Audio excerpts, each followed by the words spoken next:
So we found out that we had a heart condition when we were 17 years old. Before that, we were super active. We played basketball. We were starting to get into triathlons. I mean, we were very, very active. So 17 was when it all began. We woke up one morning to go for a training run because we were doing triathlons at the time. And I woke up and my legs were really swollen. And I felt really short of breath. And then the next thing that I knew was when I tried to put my pants on, jeans or whatever, they didn't fit.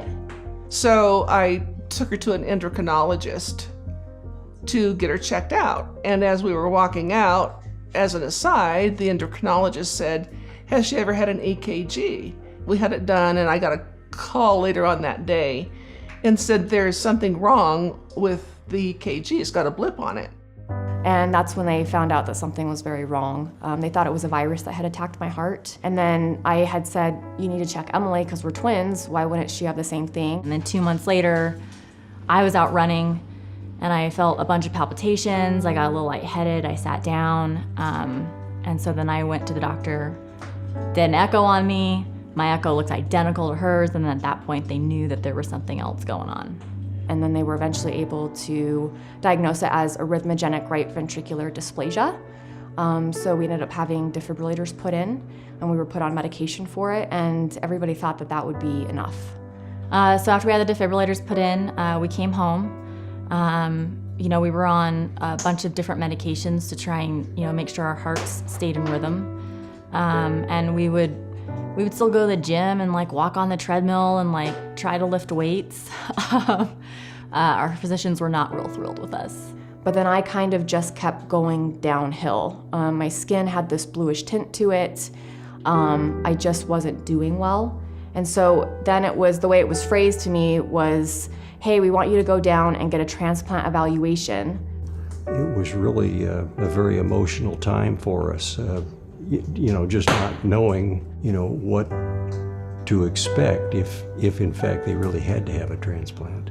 We ended up on the transplant list, which usually doesn't happen, but the girls' hearts just kept deteriorating.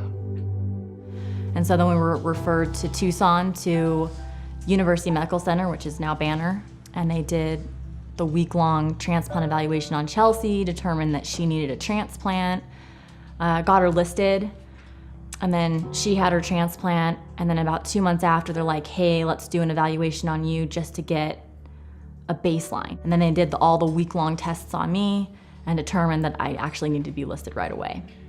It was hard because I was the one that first had the problem, so I had kind of already accepted that I was the one that had the issues, but in the end, it was nice having somebody to go through it with, for sure.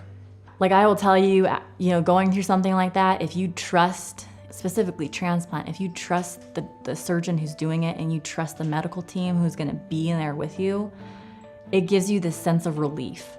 And that makes a big difference, especially when you're heading down a road like that, to really feel comfortable with the physicians that are taking care of you. They were absolutely wonderful.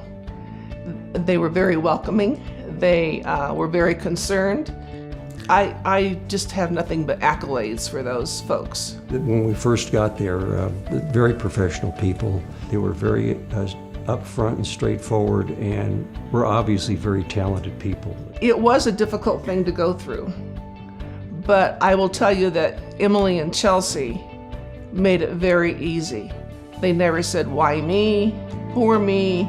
No negative reactions. So our activity now is, I would say it's just as good as it was before. We go to the gym and lift, we do CrossFit. There's nothing we can't do.